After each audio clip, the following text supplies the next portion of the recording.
Market లో invest చేసి మీ డబ్బులు డబుల్ చేసుకోవాలనుకుంటున్నారా? సుందరరామిరెడ్డి గారి లైవ్ సెమినార్ కి అటెండ్ అవ్వండి.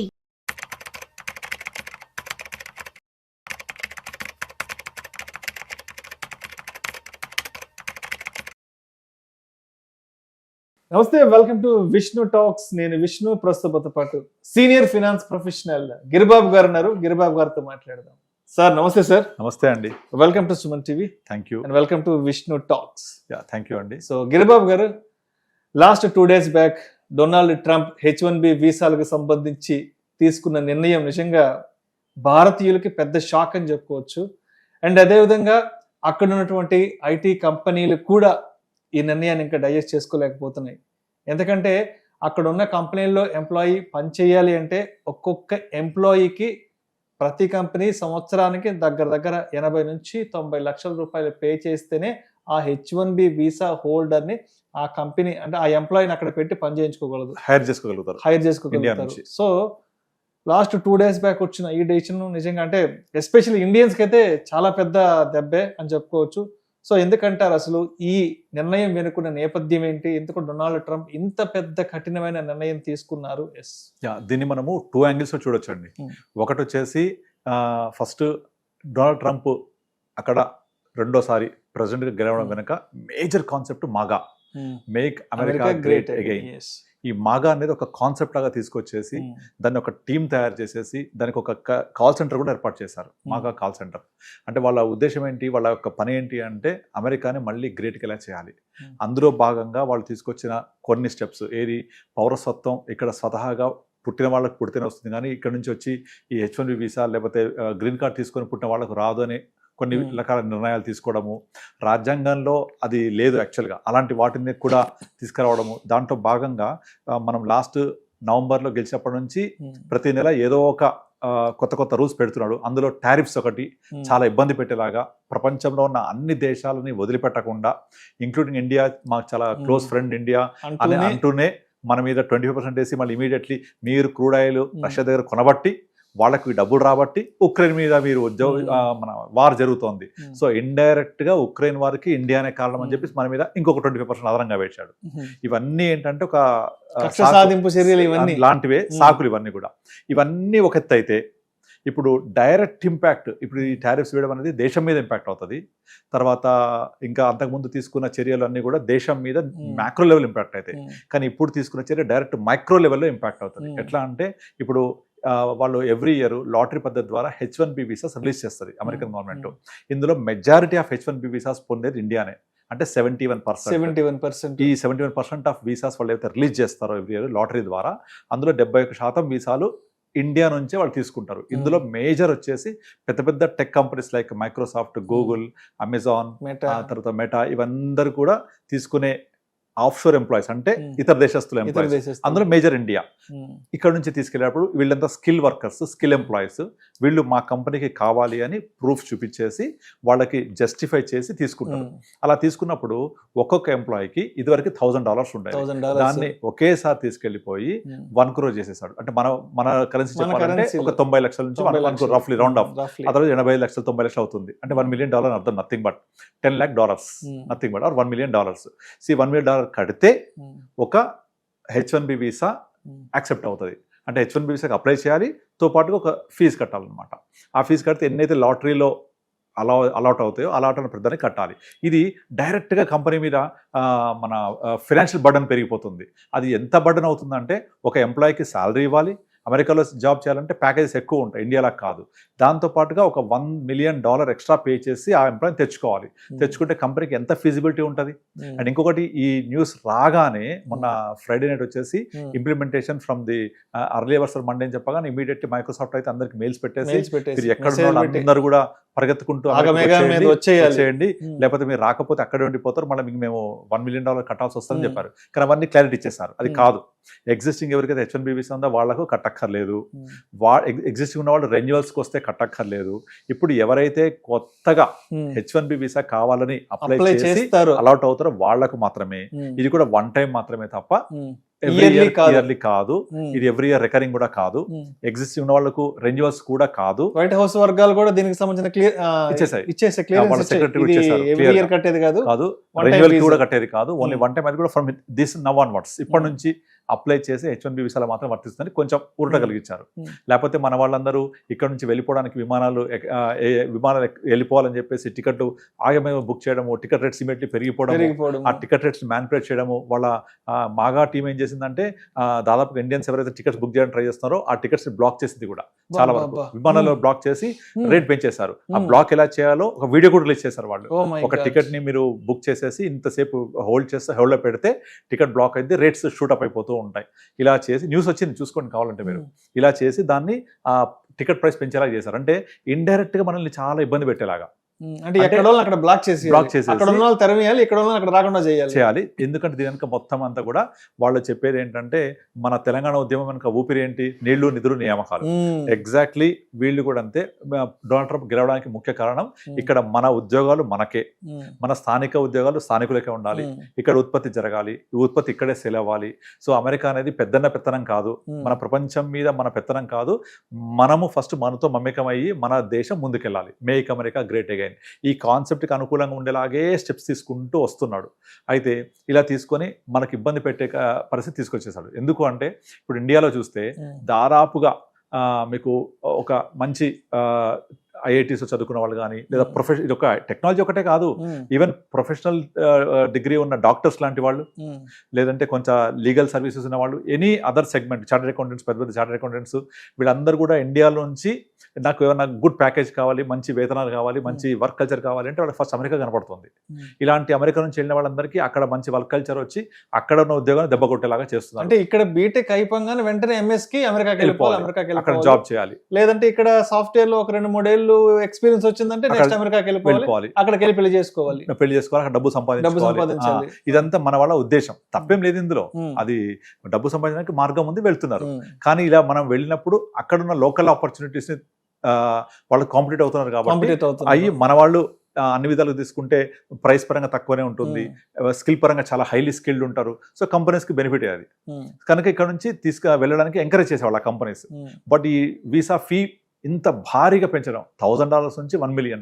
అంటే అంతకు ముందు ఒక 80-85 వేలు ఉండేది, ఇవాళ 85 నుంచి 90 లక్షలు. ఎక్కడ చూడండి 85,000 ఎక్కడ 85 లక్షలు, 100 రెట్లు పెంచేశాడు. 100 రెట్లు పెంచితే మళ్ళీ నెంబర్ ఆఫ్ వీసాస్ ఇంటూ ఈ ప్రైస్ తీసుకుంటే ఎక్కడికో వెళ్ళిపోద్ది. ఇప్పుడు మన గోల్డెన్ వీసా కూడా ఇంట్రొడ్యూస్ చేశారు కదా, 8 కోట్లు కట్టాలి మన కరెన్సీలో, కడితే గోల్డెన్ వీసా వస్తుంది. అందులో 1/10 H1B వీసా. అంటే ఒక విధంగా ఇది డబ్బు రావడమే కాకుండా ఇతర దేశస్తులు రావాలంటే కూడా కొంత అడ్డంకులు సృష్టించడం జరుగుతుంది. సో దీనివల్ల ఏమవుతుందంటే మన అక్కడున్న టెక్ కంపెనీస్ కి ఇది కొంచెం ఆర్థికంగా భారమే, ఆర్థికంగా చాలా భారం. ఎందుకంటే అంత ముందు 80-85 వేలు కట్టే వాళ్ళు ఒక మనిషి మీద, ఈ రోజు 85 నుంచి 90 లక్షలు కట్టాలంటే ఆ కంపెనీస్ కి ఫైనాన్షియల్ గా ఎంత పెద్ద బ్యారియర్ అవుతుంది. కరెక్ట్. అయితే ఇప్పుడు అక్కడున్న లోకల్ కంపెనీస్ ఇక కొత్తగా ఇక్కడి నుంచి తీసుకుపోవాలంటే ఆలోచిస్తాయి. ఓకే, ఇది నెగటివ్. బట్ ఒక మంచి అదృష్టం ఏంటంటే రెన్యువల్ మీద లేదు, అండ్ ఆల్రెడీ ఎగ్జిస్టింగ్ వాళ్ళు కట్టక్కర్లేదు. మీరు ఆల్రెడీ ఎగ్జిస్టింగ్ వాళ్ళు ఎన్నిసార్లు రావచ్చు పోవచ్చు, తర్వాత రెన్యువల్ చేసేప్పుడు మీకు ఈ ఫీజు వర్తించదు, పాతది వర్తిస్తవి.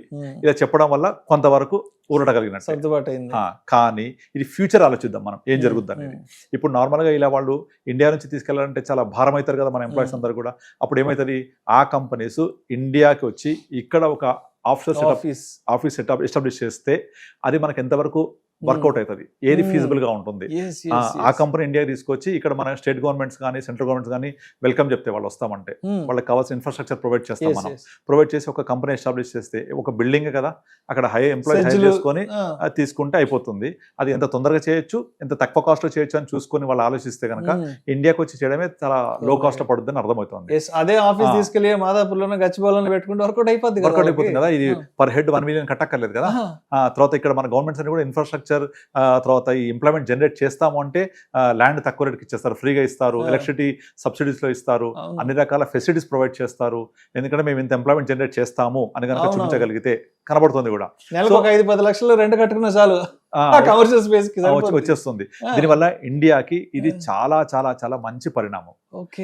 సో మన ఇండియన్ ఎకానమీ బూస్ట్ అవ్వడానికి, తర్వాత ఇన్ఫ్రాస్ట్రక్చర్ ఇక్కడ లోకల్లో బిల్డ్ అవ్వడానికి, మన ఇక్కడ చదువుకున్న వాళ్ళకి ఇక్కడ ఉద్యోగాలు దొరకడానికి అన్ని విధాలుగా ఇది సపోర్ట్ అవుతుంది. ఇప్పుడు ఒక టెక్ కంపెనీ కనుక ఎస్టాబ్లిష్ చేస్తే ఫర్ ఎగ్జాంపుల్ ఒక 20,000 మంది హెడ్ కౌంట్ ఉన్నారు అనుకోండి, అంటే చదువుకున్న వాళ్ళకి జాబ్లు వచ్చినట్టే లోపల. ఆ 20,000 మంది ఎంప్లాయీస్ ఉన్నారంటే వాళ్ళకు సపోర్ట్ స్టాఫ్ ఎంతమంది కావాలి, సర్వీస్ స్టాఫ్ ఎంతమంది కావాలి, క్యాబ్స్ ఎంతమంది కావాలి, హాస్పిటాలిటీ ఇవన్నీ అవసరం అయితే. అంటే చదువుకున్న వాళ్ళకి లోపల ఉద్యోగాలు దొరుకుతాయి, చదువు లేని వాళ్ళకు సర్వీస్ స్టాఫ్ గా, సపోర్ట్ స్టాఫ్ గా, సర్వెంట్ లాగా సపోర్ట్ అవుతుంది. వాళ్ళందరికీ మన ఉద్యోగాలు వస్తాయి, జీతాలు వస్తాయి, సర్వీస్ వస్తాయి, తర్వాత మన హోమ్ మేడ్ సర్వీస్ వస్తాయి. వీళ్ళందరూ ఉండడానికి కొంచెం ఇల్లు కొనుక్కుంటారు, అట్లా రియల్ ఎస్టేట్ డెవలప్ అవుతుంది, అండ్ వాళ్ళకు ఇన్ఫ్రాస్ట్రక్చర్ బిల్డ్ అవుతుంది, వాళ్ళకు మాల్స్ అవసరం అవుతాయి, హాస్పిటల్స్, స్కూల్స్, ఇవన్నీ మనకు తెలియకుండా ఇన్ఫ్రాస్ట్రక్చర్ బిల్డ్ అవుతూనే ఉంటుంది. ఇప్పుడు ఒక హైటెక్ సిటీ దగ్గర ఐటీ హబ్ ఇలా డెవలప్ అవడం వల్ల ఇన్ని లక్షల మందికి ఉపాధి దొరకడం వల్ల ఇన్ని లక్షల మంది ఇండైరెక్ట్ గా డిపెండ్ అయ్యారు దాని మీద, వాళ్ళ మీద.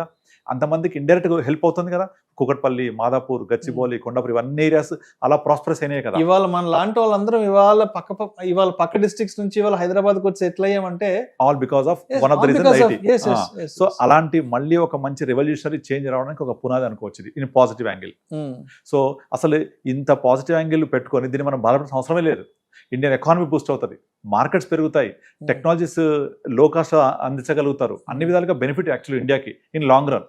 అందుకనే డొనాల్డ్ ట్రంప్ ఆస్పెక్ట్, ఆయన పర్సెప్షన్ ప్రకారం అంటే ఆయన మనల్ని ఏదో చేద్దాము, మనల్ని ఏదో ఆపేద్దాం అనుకుంటున్నాడు కానీ, బట్ ఆయన తీసుకున్న ఈ నిర్ణయం వల్ల ఇది ఫర్దర్ గా నెక్స్ట్ ఒక 2-3 ఏళ్ళు, ఒక 4-5 ఏళ్ళ తర్వాత ఎగ్జాక్ట్లీ ఇండస్ట్రియల్ రెవల్యూషన్ ఇక్కడ మనకి బాగా వస్తుంది. ఎగ్జాక్ట్లీ ఇదే పాయింట్ నిన్న ప్రైమ్ మినిస్టర్ జాతి ఉద్దేశించి ప్రసంగిస్తూ మనం ఏదైతే ఇప్పుడు వార్ కైండ్ ఆఫ్ సిచ్యువేషన్ చూస్తున్నామో దీనికి ఒకటే ఒక సొల్యూషన్, ఆత్మనిర్భర్ భారత్, అంటే సెల్ఫ్ సస్టైనబిలిటీ. ఇక్కడ నుంచి స్వయంగా మనం సమృద్ధి చేసుకోవాలి, ప్రతిదీ మనమే చేసుకోవాలి, ఆధారపడవద్దు, మనం ఎక్స్పోర్ట్ ఓరియంటెడ్ ఉండాలి, ఇంపోర్ట్ చేసుకోవద్దు. ఇలాంటి ఉద్దేశంలోనే తను నిన్న ప్రైమ్ మినిస్టర్ గారు మాట్లాడుతూ చెప్పారు. అదంతా కూడా క్లియర్ గా సాకారం అవ్వడానికి చాలా స్కోప్ ఉంటుంది ఇలాంటి పిచ్చి పిచ్చి నిర్ణయాలు తీసుకోవడం వల్ల. ఎందుకంటే కంపెనీస్ అన్ని డిఫరెంట్ ఆలోచిస్తాయి, ఆలోచించి వాళ్ళు మాకు ఎంతమంది ఎంప్లాయీస్ తీసుకురావాలి, ఇక్కడికి ఎంత ఎక్స్పెండిచర్ అవుతుంది, ఇదే మేము కనుక ఇండియాలో పెడితే ఎంత వర్కౌట్ అవుతుంది, అది ఆలోచిస్తే డెఫినెట్లీ ఇండియాలో ఎస్టాబ్లిష్ చేయడం చాలా తక్కువ రేట్ పడుతుంది, ఇండియాకి బెనిఫిట్ అవుతుంది లాంగ్ రన్ లో. సో మొత్తానికి మనల్ని దెబ్బ కొడదాం అనుకున్న నిర్ణయం ఇది భవిష్యత్తులో ఇది మనకే ఒక మంచి వరంగా పరిణమిస్తారు. అంటే ఇండస్ట్రియల్ గా మనం ఇంకా గ్రో అవ్వడానికి, ఇండియాలోనే ఇంకా ఉపాధి ఉద్యోగ అవకాశాలు దొరకడానికి ఇది ఇంకా అంటే ప్రత్యక్షంగా పరోక్షంగా ఏ విధంగా చూసినా ఇది మనకే బెనిఫిట్ అవుతుంది. ఎగ్జాక్ట్లీ. అయితే ఇక్కడ ఇంకొక పాయింట్, అసలు వాళ్ళు ఇలాంటి ఒక డెసిషన్ తీసుకోవడానికి ఉన్న నేపథ్యం ఏంటి, కారణం ఏంటి అని చూస్తే ఒక్కసారి చూద్దాం. ఏంటి యాక్చువల్ గా ఒక ఇండియా నుంచి యుఎస్కే వెళ్ళిన మన ఉద్యోగులు అయితే వలస వెళ్ళినామని చెప్పొచ్చు. వీళ్ళందరినీ 2 phases గా డివైడ్ చేయొచ్చు. ఒకళ్ళు బిఫోర్ 2000 ఒక వర్గం, ఆఫ్టర్ 2000 ఒక వర్గం. అయితే బిఫోర్ 2000 ఇయర్ కి ముందు వెళ్ళిన వాళ్ళు యుఎస్లో వాళ్ళు సెటిల్ అయ్యి అక్కడ కల్చర్తో మమేకమై హ్యాపీగా లైఫ్ లీడ్ చేస్తున్నారు. కానీ 2000 ఇయర్ తర్వాత వెళ్ళిన వాళ్ళంతా కూడా మన కల్చర్ని అక్కడ ఇంపోర్ట్ చేసుకొని మన కల్చర్ని అక్కడ గ్రో చేయడానికి ట్రై చేస్తున్నారు. ఉదాహరణకి ఇప్పుడు ఇక్కడ ఏదైనా పండుగలు జరిగాయి అనుకోండి, మనం ఇంట్లో చేసుకుంటాం, బట్ అక్కడ మెజారిటీ ఆఫ్ ప్లేసెస్లలో వీధులలో పండుగలు జరుపుకోవడము, పబ్లిక్ ప్లేసెస్లలో ఉత్సవాలు జరపడము, మన శ్రీరామనవమి ఏంటి, తర్వాత దసరా, దీవాలి, తర్వాత మన సిక్కులది గురునానక్ జయంతి అప్పుడు, అలా చాలా సినిమా రిలీజ్ చెప్పక్కర్లేదు. ఇక మన హైదరాబాద్ ఎంత హడావుడు అయితే అంత డబల్ హడావుడు, ర్యాలీలు చేయడము, సినిమా హీరోలు అక్కడికి వెళ్ళిపోయి అక్కడ ప్రదర్శనలు చేయడము, ఇవన్నీ కూడా అక్కడున్న లోకల్ కల్చర్ కి డిస్టర్బ్ చేయడమే. ఆ లోకల్ కల్చర్ కి ఎప్పుడైతే డిస్టర్బ్ అయ్యి, ఆ లోకల్ కల్చర్ ఎప్పుడైతే వాళ్ళ లోకల్ పీపుల్ అయితే వీళ్ళు ఏదో వచ్చి ఇక్కడ మనతో ఉండకుండా వాళ్ళ కల్చర్ని మనకి ఇంపోర్ట్ చేస్తున్న ఒక చిన్న అభద్రతాభావం కనపడుతుంది వాళ్ళకు. లోతుగా ఆలోచిస్తే ఇది చాలా అండర్లైన్ కరెంట్ నడుస్తుంది ఇది. అందుకనే ఇప్పుడు డొనాల్డ్ ట్రంప్ ఇలాంటి డిసిషన్ తీసుకుంటే ఎవరు యాజిటేషన్ చేయట్లే అక్కడ. అలా చేయడం వల్ల మనకు ఉద్యోగాలు వస్తాయని ఒక పాజిటివ్ యాంగిలే కాకుండా కంపెనీస్కి బర్డన్ అయితే కదా, ఎవరు అపోజ్ చేయట్లేదు. ఎందుకంటే వాళ్ళ మీద వ్యతిరేకత పెరుగుతోంది. అండ్ ఇంకా ఇప్పుడు పొలిటికల్ పార్టీస్ ఉన్నాయి, ఆ పొలిటికల్ పార్టీస్ యొక్క బ్రాంచ్లు అక్కడ ఎస్టాబ్లిష్ చేసేసి ఫండ్ రైజింగ్ చేస్తున్నారు. ఆ ఫండ్స్ ఏ విధంగా ఉపయోగిస్తారు, అక్కడ FBI రిపోర్ట్ తయారు చేసింది. మన ప్రైమ్ మినిస్టర్ ఆఫ్ ఇండియా ఈ టారిఫ్స్ గురించి డిస్కషన్ వచ్చేప్పుడు ఫస్ట్ ఇమీడియట్లీ అక్కడ వెళ్ళి డిస్కస్ చేస్తే FBI మొత్తం రిపోర్ట్ ముందు పెట్టింది. ఇక్కడ నుంచి వచ్చిన ఇండియన్స్ ఏం చేస్తున్నారు, వాళ్ళు చదువుకోవడానికి వచ్చి చదువు అయిపోయాక ఏం చేస్తున్నారు, వాళ్ళకున్న రూల్స్ ఏంటి, ఆ రూల్స్ ఎలా అతిక్రమిస్తున్నారు. నార్మల్గా చదువు అయిపోయిన తర్వాత వాళ్ళు క్యాంపస్ వరకే పరిమితం వాళ్ళు ఉద్యోగం చేయడానికి, కానీ బియాండ్ దట్ రెస్టారెంట్స్లలో అన్ని చోట్ల బియాండ్ టైం వర్క్ చేస్తూ లోకల్లో ఉండే ఆపర్చునిటీస్ని కూడా గ్రాప్ చేసుకొని లోకల్ హెడ్స్కి ఇబ్బంది కలిగేలా చేస్తున్నారు. ఇవన్నీ ప్రైమ్ మినిస్టర్ ముందు పెట్టింది కాబట్టి రిపోర్ట్ FBI, ప్రైమ్ మినిస్టర్ ఏం మాట్లాడలేకపోయారు. This is a confidential report which came in news also. అంటే ఇక్కడ నుంచి వెళ్ళిన మన వాళ్ళు అక్కడ Culture లో తక్కువ జీతానికే పనిచేయడం, పనిచేయడము. తర్వాత ఎక్స్ట్రా అవర్స్ అంటే మామూలుగా 8-9 చేయడము. అవర్స్ దానికి మించి 12 గంటలు 13 గంటలు పనిచేయడం. ఇలా చేస్తూ వాళ్ళ కల్చర్ని కొంత కలుషితం చేస్తూనే చెప్పొచ్చు. వాళ్ళ కల్చర్ని అంటే మనము అంటే ఇంట్లో పండగ మన చేసుకోవచ్చు, వాళ్ళు అక్కడ ఆక్యుపై చేస్తున్నారు. ఎగ్జాక్ట్లీ మనం ఇంట్లో పండగ చేసుకోవచ్చు, ఇంట్లో ఏమైనా చేసుకోవచ్చు, ఎవరు కాదన్నారు. కానీ వీధుల్లోకి వచ్చి వాళ్ళ ఒక సాధారణ జీవన శైలికి, వాళ్ళ ప్రశాంతమైన జీవన శైలికి కొంచెం ఇబ్బంది కలిగించేలాగా ఇలాంటి సామూహిక ర్యాలీలు, చేయడము, ఉత్సవాలు పండగలు. చేయడము. ముఖ్యంగా ఈ పొలిటికల్ పార్టీస్ పొలిటికల్ ఎలక్షన్స్ అప్పుడైతే ఆల్మోస్ట్ సిమిలర్ హైదరాబాద్ లాంటి ప్లేస్ లో ఉండే లాంటి వాతావరణం చూడొచ్చు మనం, డల్లాస్ లాంటి ఏరియాస్లలో. ఇది అక్కడ చాలా ఇబ్బందికర పరిణామం. అదే మనం ఉంటే క్లోజ్డ్ గ్రూప్ లో చేసుకోవాలి, అలా కాకుండా బహిరంగంగా. ఇక మన తెలుగు అసోసియేషన్స్ చాలా ఉన్నాయి, ముఖ్యంగా తెలుగు వాళ్ళు. ఇదంతా తెలుగు అసోసియేషన్స్ అయితే ఏంటి, ఇక ప్రతి చోట కూడా గ్యాదరింగ్స్, డబ్బులు కలెక్ట్ చేయడము, ఆ తర్వాత కొన్ని రకాల అరాచక పనులు, కమ్యూనిటీకి సంబంధించిన కమ్యూనిటీ అసోసియేషన్స్ అసోసియేషన్స్ క్రియేట్ చేయడం, ఇవన్నీ చాలా ఎక్కువైపోయాయి ఈ మధ్య కాలంలో. దాంతో లోకలైట్స్ కూడా చెప్తున్నారు ఈ కల్చర్ మంచిది కాదు, ఈ కల్చర్ మనము ఇక్కడ వచ్చి వీళ్ళతో మమేకం అయిపోవాల్సింది, కానీ మనం వాళ్ళ కల్చర్ని ఇబ్బంది కలిగిస్తూ మనం ఇలా చేయకూడదని వాళ్ళు కూడా చెప్తున్నారు. అందుకని ఇంకొక ఎగ్జాంపుల్, యూకేలో రీసెంట్గా ఒక 10 రోజుల క్రితం యూకే చరిత్రలోనే అతిపెద్ద ర్యాలీ జరిగింది, గో బ్యాక్ వలసదారులు అని చెప్పేసి. అందరూ ఎవరైతే వలస వచ్చారో వాళ్ళందరినీ వెళ్ళిపోమని చెప్తూ యూకే చరిత్రలోనే అతిపెద్ద ర్యాలీ జరిగింది.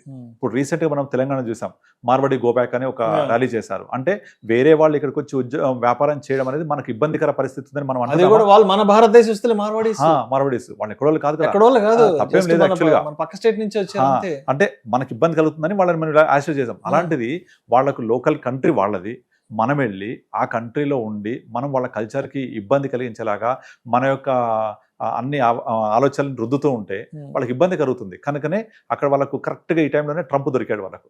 ఏది వాళ్ళ యొక్క నెగిటివిటీ, మా లోకల్లో మా ఉద్యోగాలు మా అన్ని ఆపర్చునిటీస్ పోతున్నాయి అసహనానికి ఎగ్జాక్ట్లీ ట్రంప్ దొరికాడు. అందుకనే వాళ్ళు అక్కడ ఎటువంటి ఇబ్బంది లేకుండా అతను చేసే పనులన్నిటికీ సపోర్ట్ చేస్తున్నారు. అక్కడ కొన్ని విషయాల్లో అపోజ్ చేస్తున్నారు, బట్ ఓవరాల్గా ఏంటంటే ఇలాంటి పనులు చేయడం వల్ల, ఇలాంటి వాతావరణం ఉండడం వల్ల ట్రంప్ కూడా ఆలోచన వచ్చి వాళ్ళ మాగా టీం మనం ఏ విధంగా అమెరికన్ కల్చర్ని, అమెరికన్ ఎంప్లాయీస్ని, అమెరికా జాబ్ ఆపర్చునిటీస్ని, అమెరికా గ్రోత్ స్టోరీని ఎలా రిటైన్ చేసుకోవాలి అని ఆలోచిస్తున్నారు.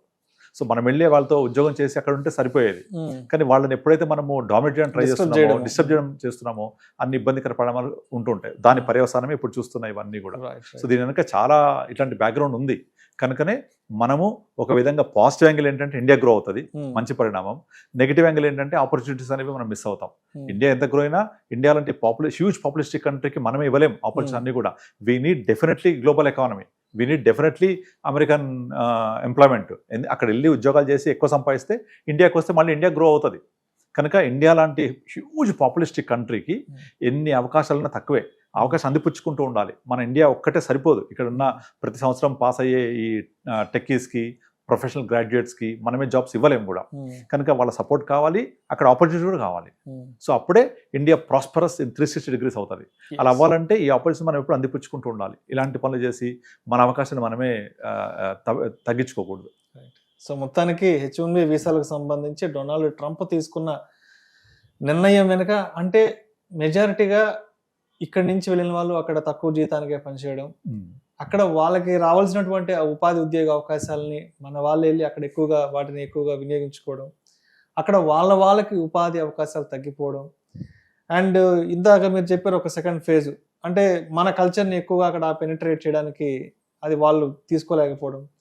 అండ్ మరొక కోణంలో చూస్తే ఇప్పుడు వాళ్ళు తీసుకునే ఎడిషన్ అయితే రాబోయే రోజుల్లో ఇక్కడ మనకి పారిశ్రామికంగా ఎకానమిక్గా డెవలప్ అవడానికి చాలా స్కోప్, మనకైతే స్కోప్ ఉందంటారు. బట్ స్టిల్ ఆపర్చునిటీ ఉండాలి, అంత కలిసి ముందుకెళ్తూ ఉండాలి. సో మొత్తానికి మోదీ గారు కూడా పిలుపునిచ్చారు, ఏదైనా సరే ఇక్కడ నుంచి మనం బయట దేశాల మీద ఆధారపడడం కూడా Atmanirbhar Bharat, make in India కూడా, ఏదైనా సరే ప్రతి చిప్ నుంచి సిమ్ కార్డ్ వరకు ప్రతిదీ మనమే తయారు చేసుకోవాలంటూ కూడా వారు కూడా చాలా చక్కని పిలుపునివ్వడం జరిగింది sir. Thank you sir, thank you so much.